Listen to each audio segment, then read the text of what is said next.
Todos los días, tanto tú como yo tenemos que tomar decisiones. Pequeñas, grandes, siempre estamos expuestos a tomar decisiones.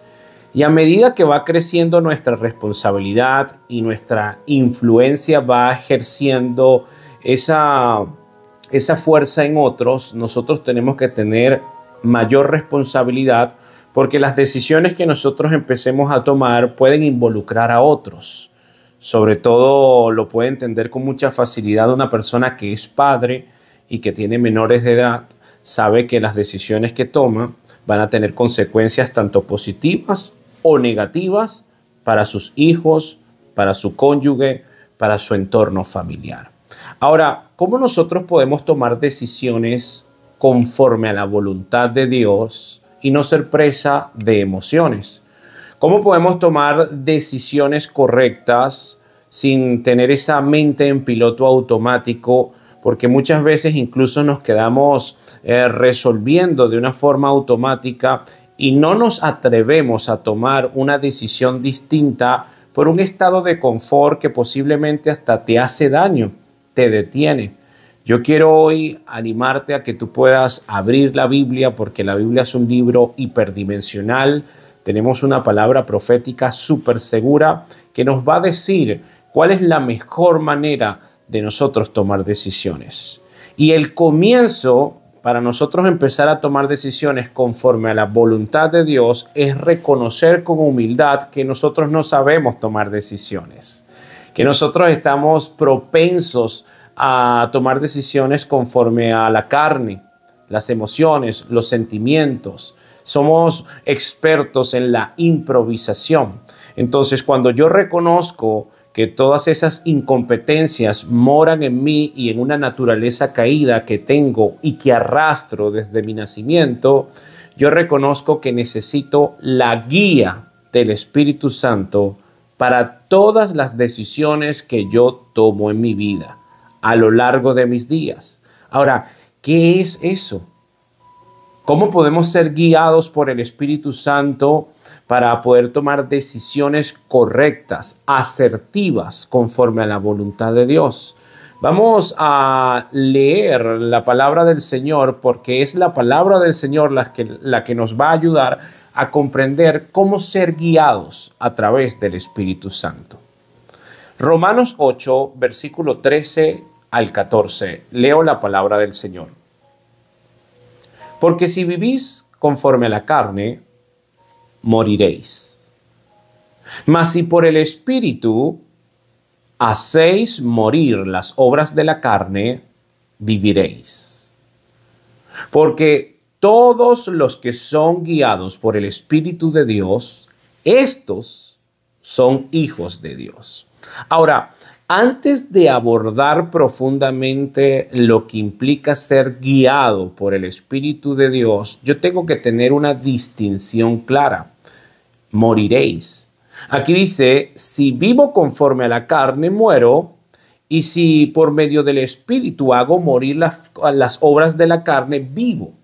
Yo tengo entonces que comprender a qué se refiere el Espíritu con esa palabra de morir. Ahora, yo para poder comprender qué es el morir según la Escritura, yo tengo que irme al comienzo, al Génesis. Y por ejemplo, en Génesis 2:17 encontramos la siguiente palabra. Dios le dice a Adán, mas del árbol de la ciencia del bien y del mal no comerás, porque el día que de él comieres, ciertamente moriréis. Ahora bien, todos conocemos esta historia. Adán y Eva desobedecieron, comieron del árbol, pero no murieron. Fueron expulsados del Edén.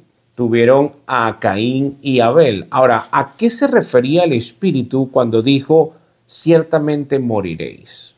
Muy bien, el concepto primordial que le da la Escritura al morir es la separación de Dios con los hombres. Dios es santo y todo el que le adore tiene que adorarlo en el espíritu y en verdad, en santidad. Cuando el hombre desobedeció a Dios, se separó de su creador. Y cuando el hombre se separó de su creador, quedó a la merced de su propia carne, tomando decisiones con base a las emociones, a las circunstancias, a las expectativas. Estaba sin brújula. Y cuando estaba sin brújula, entró la muerte. Ahora sí, la muerte, que significa el cese de la existencia. En primer lugar, la muerte significa separarse de Dios. En segundo lugar, significa dejar de existir. Romanos 5:12.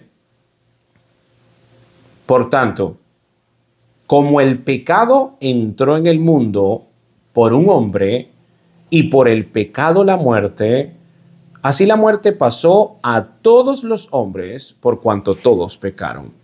Yo tengo que comprender, gracias a la Escritura, que el diseño original de Dios no era que el hombre muriera ni se separara de su Creador.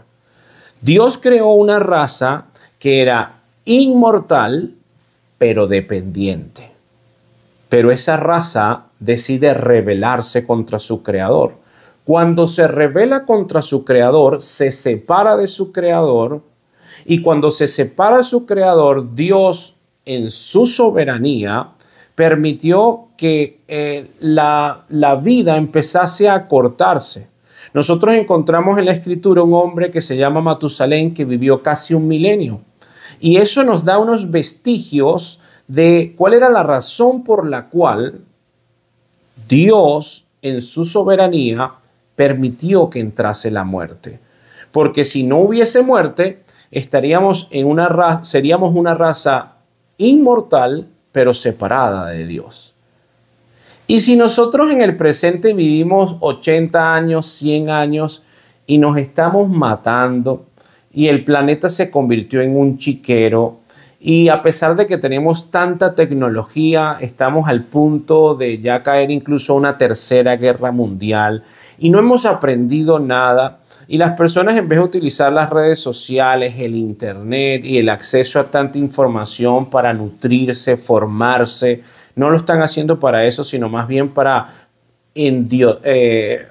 vamos a decirlo un poco más, que no suene tan duro, para embrutecerse, porque se empiezan a entontar. Entonces empezamos a ver que en su soberanía Dios detiene eso. ¿Para qué? Para poder encontrar una redención. Y Él nos da esa redención a través de Jesucristo. Cuando Cristo entra en el escenario mundial, comienza la posibilidad de tener un shalom, una paz, una reconciliación con Dios. Ya yo entiendo entonces un poquito a qué se refiere el apóstol Pablo cuando dice: si yo vivo conforme a la carne, yo voy a morir. Si yo sigo obedeciendo mis emociones, sujeto a mis pasiones y escuchando un enemigo poderoso que está dentro de mí, yo voy a estar permanentemente y eternamente separado de Dios. Pero si yo por medio del Espíritu hago morir las obras de la carne, yo empiezo a vivir. Y esa vida ya es una vida eterna, porque en este peregrinaje voy a sujetar las emociones y la carne con el Espíritu y yo me dirijo al paraíso con Dios. Ya yo entonces comprendo esto. Ahora que yo entiendo esto, yo puedo tener una idea por qué razón cuando las personas no están guiadas por el Espíritu Santo, son guiadas por ciegos.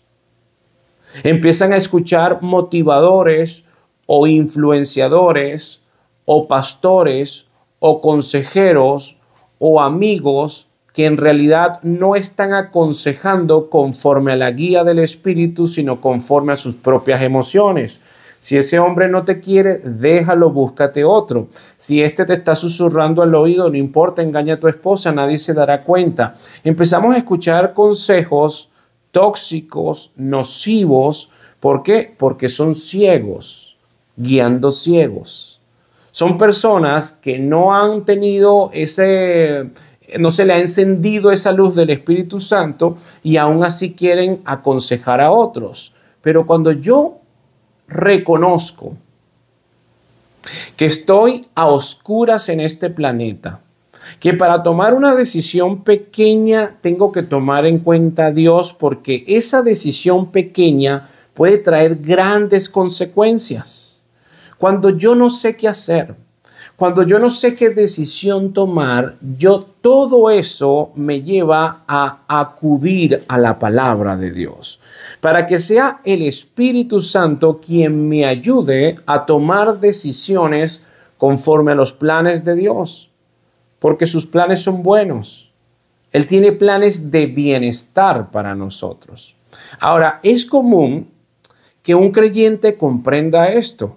Si tú eres creyente, tú comprendes que tú tienes que ser guiado por el Espíritu Santo. Sin embargo, a pesar de ser creyente, encontramos un patrón de errores comunes que algunos creyentes realizan cuando quieren ser guiados por el Espíritu Santo. Yo te voy a enumerar algunos y tú evalúas si te encuentras en alguno de ellos. El error número 1 es que muchos creyentes quieren oír la voz del Espíritu audiblemente. Oye, pero yo quisiera que por lo menos en una oportunidad en mi vida el Espíritu Santo me hable y yo lo pueda escuchar. ¿Por qué Dios no me habla que yo lo escuche y así sería todo más fácil?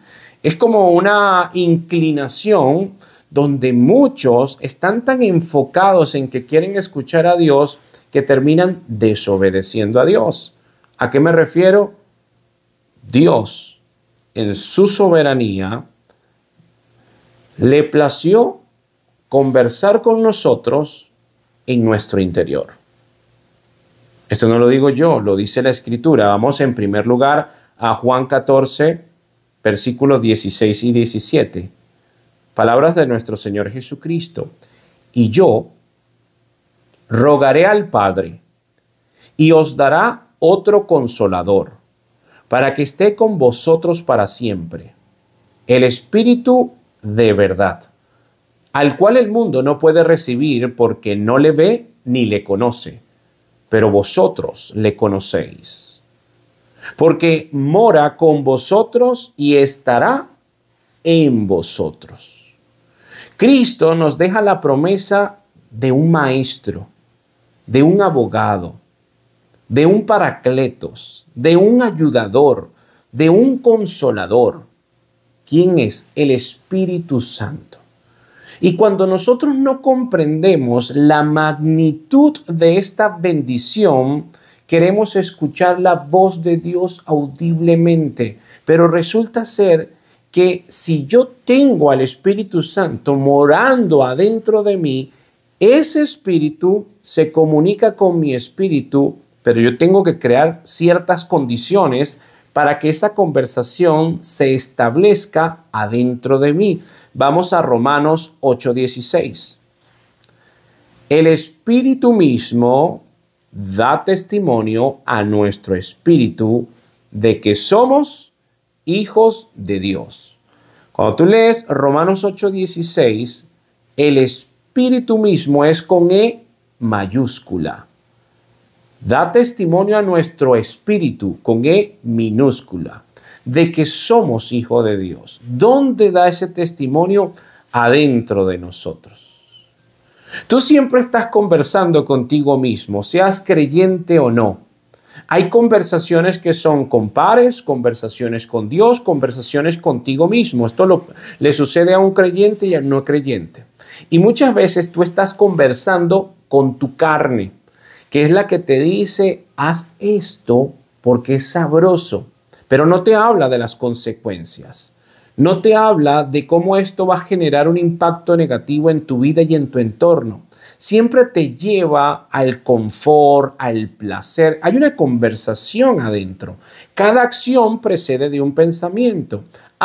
Pero cuando yo recibo al Espíritu Santo y comprendo que mora adentro de mí, yo también puedo conversar con ese Santo Espíritu, con ese paracletos que me va a ayudar a tomar decisiones correctas. Segundo error. Segundo error que encontramos en creyentes que quieren ser guiados por el Espíritu de Dios, pero lo quieren hacer a su manera. El primer error, pretender que sea audiblemente. Y ya sabemos que Dios lo decidió que sea en nuestro interior. El segundo error, pretendemos que Dios se revele visiblemente. Cónchale, pero es que si se aparece un ángel, si se aparece un espíritu, si yo puedo tener la oportunidad de ver un serafín, yo voy a creer. No es cierto. Muchos siguieron a Jesús viendo las señales que él hacía, pero él no se confiaba de ellos, porque él conocía el corazón de cada uno de ellos. Porque la fe no es por el ver, la fe es por el oír. Dios se revela a través de su palabra. Algunos quieren ver a Dios, Dios se revela y decidió revelarse a través de su palabra. Cuando tú lees la palabra de Dios, Dios se está revelando a tu vida porque Él decidió que fuese así. Segunda de Corintios 5:7. Porque por fe andamos, no por vista. Por fe andamos, no por vista. Pero muchos quieren ser guiados por la vista y muchos pecan por la vista y muchos son manipulados por la vista y muchos se equivocan por la vista. Pero nosotros, los que creemos en Dios, los que decidimos ser discípulos de Cristo, sabemos que andamos es por fe. Ahora, ¿qué es la fe? Hebreos 11:1. Es pues la fe la certeza de lo que se espera, la convicción de lo que no se ve. Quiere decir que la fe está íntimamente relacionada con el mundo intangible, invisible. Entonces, algunos quieren ser guiados por las cosas que ven, pero Dios decidió revelarse a través de su palabra y que yo pudiese ser guiado por la fe. Quiere decir que muchas veces voy a encontrar situaciones donde las probabilidades están en mi contra, adversidades, complicaciones. Y yo no tengo que dejarme llevar por lo difícil que se vea el problema, por lo grande que se vea el obstáculo, sino por la fe, por las promesas de Dios. Yo cierro mis ojos y comprendo, Señor, yo quiero ser guiado por tu palabra. Porque encontramos en la Biblia una cantidad de ejemplos y de historias donde las probabilidades estaban en contra y aún así Dios manifestó su poder. Tercer error de las personas que quieren ser guiadas por el Espíritu de Dios. Primer error, quieren ser guiadas de forma audible. Segundo error, quieren ser guiadas o quieren que Dios se revele a sus vidas de forma visible. Pero ya sabemos que Dios conversa en nuestro interior y que se reveló a través de su palabra y es sin ver, sino creyendo. Ahora, el tercer error es establecer comunicaciones banales y transaccionales con un espíritu agitado. Tú no sabes la cantidad de comentarios y de peticiones que me llegan por las redes y por correo. Ora por mí porque tengo ansiedad. Ora por mi esposo porque se va a operar mañana. Ora por fulanito para que pueda conocer a Dios ya. Querido amigo, nosotros vivimos en un mundo muy rápido, muy agitado, muy ansioso y muchas veces creemos que producto de nuestra premura, de nuestra urgencia o de nuestra ansiedad, somos acreedores de prerrogativas que no nos pertenecen. Incluso caemos al punto de soberbia de que pretendemos que Dios nos responda rápido. Le hablamos rapidito y responde rapidito. Yo no tengo el tiempo de tener y establecer las condiciones para orar con Dios, para entrar en su presencia con un espíritu de reverencia, sino rapidito porque tengo muchas cosas que hacer. En muchas ocasiones estoy orando, pero estoy pensando en otras cosas, estoy pensando en la lista de tareas que tengo que hacer y entonces yo estoy intentando entrar en la presencia de Dios para que Él me guíe, pero lo estoy haciendo con un espíritu agitado. Lo estoy haciendo con ansiedad. Lo estoy haciendo con una mente hiperactiva. Y quiero que sepas que no funciona así. Es posible que te funcione en el trabajo, que ahora como tienes que hacer muchas cosas en simultáneo, pues por ende eso te exige a que tengas un pensamiento más acelerado. Pero cuando se trata de las cosas de Dios, el Señor demanda intimidad, calma, quietud. Salmo 51:6.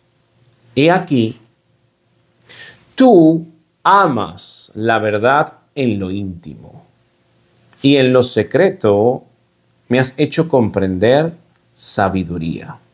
Isaías 30:15. Porque así dijo Jehová el Señor, el Santo de Israel: en descanso y en reposo seréis salvos. En quietud y en confianza será vuestra fortaleza. Dios fortalece cuando hay quietud, cuando hay descanso, cuando hay intimidad, cuando yo entro en la presencia de Dios en lo secreto. Ahora, yo soy responsable de crear esas condiciones. Yo puedo tener hijos chiquitos, yo puedo tener muchos trabajos. Yo tengo que ser responsable para que Dios me guíe conforme a su espíritu, crear las condiciones para que yo pueda conversar con Dios. Cierra tu puerta. Dile a las personas que viven contigo: voy a orar, por favor no me molesten, no, pon el celular en silencio. Medita, haz una respiración profunda, varias. ¿Para qué? Para que tú puedas aquietarte y orar y leer la escritura. Si tú lo haces de forma agitada y ansiosa, es muy probable que tú estés cometiendo ese error, que haces una oración banal y transaccional. Yo te pido, tú me das. Y por eso piden muchos y no reciben, porque piden mal. Y el cuarto error, que tiene que ver con el tercero, es que exigimos respuestas inmediatas. Como es tan fuerte lo que me está pasando en este momento, yo quiero que Dios me responda ya. Es que yo le he orado y no me responda. Muy bien, saca cuentas. Es posible incluso que tengas años de desobediencia y como hay unos meses de adversidad, tú crees que Dios te va a responder rápidamente. Es posible que tengas meses de no comunicarte con Dios y a la hora de la chiquita pasan horas y no hay respuesta y tú estás inquieto. Incluso ya tú estás dudando si es que Dios existe. Es que yo no sé si existe porque yo le oro y no me responde. Yo no he recibido una respuesta de Él, pero es que no se trata de Él en este escenario. Se trata de la actitud que tú estás teniendo hacia Él. Dios no va a cambiar por ti. Tú tienes que cambiar conforme a la voluntad de Dios. Dios no cambia. El mundo está cambiando, hay más velocidad, hay más información, hay más exceso de noticias, hay más ansiedad, hay más rapidez. Pero ese es el mundo, no Dios. Dios no cambia. Dios es el mismo ayer, hoy y por los siglos. Cuando tú estás exigiendo una respuesta inmediata, Dios anima a que tú seas paciente. Y qué difícil encontrar en este tiempo personas pacientes. Santiago 5, versículos 7 y 8. sed pacientes y orad. Por tanto, hermanos, tened paciencia hasta la venida del Señor. Ahora, Romanos 5:3 dice lo siguiente: y no solo esto, sino que también nos gloriamos en las tribulaciones, sabiendo que la tribulación produce paciencia. En las últimas semanas, mi familia y yo hemos experimentado tribulaciones.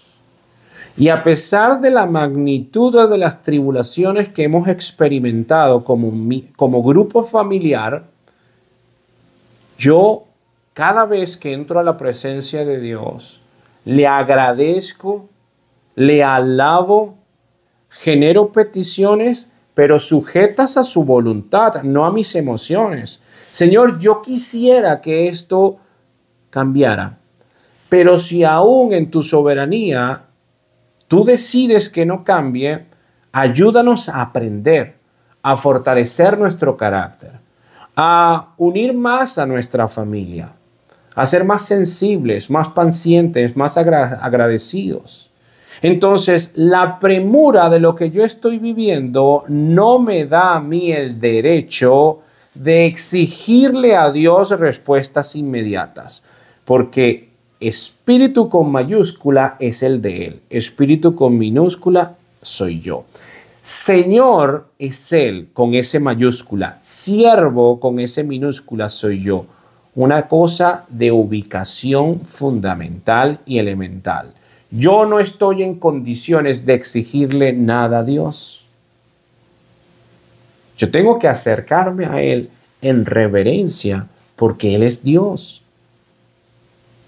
Yo tengo que reconocer que no tengo que pretender ni oírlo, ni verlo, ni hacer comunicaciones banales y transaccionales, y mucho menos exigirle respuestas inmediatas, porque de esa forma yo no voy a ser guiado por el Espíritu. La guía del Espíritu es contraria al impulso de la carne. Hermano, comprende, tú tienes un enemigo que te habla todos los días y que quiere guiarte, pero quiere guiarte de una forma ciega, de una forma contraria a Dios. Gálatas 5, versículo 16. Digo pues, andad en el Espíritu y no satisfagáis los deseos de la carne. Porque el deseo de la carne es contra el Espíritu y el del Espíritu es contra la carne. Y estos se oponen entre sí, para que no hagáis lo que quisierais. Pero si sois guiados por el Espíritu, en mayúscula, esa es Espíritu, no estáis bajo la ley. Ahí está el pero. Pero si sois guiados por el Espíritu de Dios, no estáis bajo la ley. El estar bajo la ley significa derrota, esclavitud, maldición, impotencia espiritual, porque la ley no puede salvar. Es el Espíritu que nos pone en libertad. Entonces, yo tengo que reconocer que diariamente para tomar decisiones necesito de la guía del Espíritu. Pero también al mismo tiempo tengo que comprender que hay un enemigo que mora dentro de mí, porque hay una naturaleza caída. Y esa naturaleza caída me propone cosas y me ofrece guías mucho más atractivas, mucho más seductoras, mucho más hermosas, embellecidas, pero son contrarias a las del Espíritu. Y si yo no tengo la disciplina de crear esas condiciones, como lo venimos conversando, para meditar, para profundizar en las promesas de Dios, porque su palabra está escrita con detalle en la Escritura. Si yo no tengo las condiciones de detenerme en un mundo tan rápido, yo voy a caer en el error de ser guiado por la carne, por el afán del mundo, por Satanás, por emociones, por un corazón engañoso, y voy a padecer yo mismo las consecuencias. Porque las consecuencias las padeces tú. las padecen los tuyos cuando no tomas decisiones correctas. Entonces vemos que cuando Cristo nos promete un ayudador para que more adentro de nosotros, es un privilegio. Es una oportunidad de oro. Juan 16:13. Palabras de Cristo. Pero cuando venga el Espíritu de verdad, Él os guiará a toda la verdad, porque no hablará por su propia cuenta, sino que hablará todo lo que oyere y os hará saber las cosas que habrán de venir. El Espíritu es el que me guía a la verdad. Si yo no tengo ese Espíritu, la carne me va a guiar a la mentira. Las emociones me son engañosas, me van a llevar a la mentira. El Espíritu me guía a toda verdad. Te puede advertir y te puede decir, suena muy apetecible, pero no te conviene, sigue tu camino. El Espíritu puede advertirte. ¿Por qué? Porque intercede por ti, porque escudriña nuestra mente. Finalmente, Romanos 8, versículos 26 y 27. Y de igual manera, el Espíritu nos ayuda en nuestra debilidad. Pues qué hemos de pedir como conviene, no lo sabemos, pero el Espíritu mismo intercede por nosotros con gemidos indecibles. Mas el que escudriña los corazones sabe cuál es la intención del Espíritu, porque conforme a la voluntad de Dios intercede por los santos. ¿Tú estás comprendiendo la magnitud de esta revelación? Nosotros no sabemos pedir como nos conviene. Nosotros muchas veces pedimos a Dios y pedimos babosadas. No tenemos la magnitud de lo que estamos pidiendo y quizás estamos pidiendo cosas que en realidad si Dios nos las da sería una destrucción para nosotros. Sería un conflicto mayor. Así de autoengañado y de afanado podemos estar. Ah, caramba, pero el Espíritu escudriña mi mente, intercede por mí, intercede a Dios con gemidos indecibles. Por eso es fundamental que yo sea guiado por el Espíritu de Dios. Para finalizar, ¿qué significa entonces ser guiados por el Espíritu de Dios? Significa en primer lugar santificación. Yo necesito tener una vida de santidad, apartado del mundo, cerca de Dios. Y para yo vivir en santidad, yo tengo que estar en comunión con Dios, leer su palabra, en comunión con los santos, apelar los medios, a utilizar, echar mano los medios de gracia, leer su escritura, memorizar su escritura, orar continuamente, todos los días, en todo tiempo, llenarme de sus promesas, conversar con mis hermanos que tienen la misma escritura. Eso es santificación. Y cuando yo estoy en santificación, yo puedo escuchar con mayor claridad la guía del Espíritu Santo. Cuando tú entras como nuevo creyente, tú puedes escuchar esa guía, pero con interferencia. Hay mucho ruido, pero ahí está, porque naciste de nuevo y entró el Espíritu, pero eres un niño espiritual. Pero a medida de que tú vas disciplinadamente estudiando sistemáticamente la Escritura, memorizando las promesas, conversando con tus hermanos, orando y pidiéndole al Señor que te alumbre los ojos de tu entendimiento, tú vas a sintonizar mejor esa conversación y esa guía del Espíritu.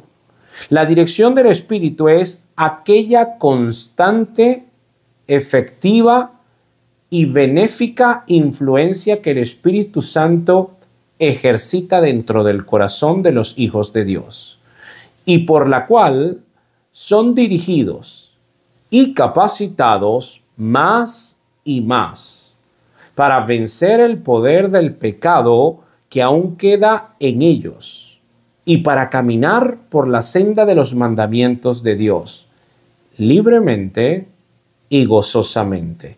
Esta definición la dio William Hendrick cuando trataba de definir esa guía del Espíritu Santo.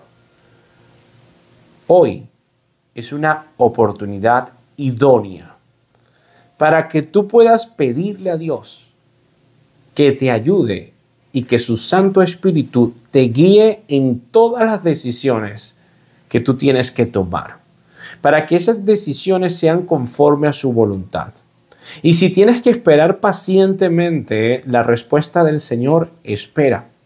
Mientras espera, Dios te está fortaleciendo en paciencia y en fe. Porque resulta ser que en la Biblia hay más de 8,000 promesas para cualquiera de nosotros. Promesas de bienestar. Promesas buenas para nuestra vida. Pero ninguna de ellas las puedes tener sin fe y sin paciencia. Que la gracia y que la paz de Dios te bendiga. Y si este recurso fue de bendición para tu vida, que puedas compartirlo con los tuyos.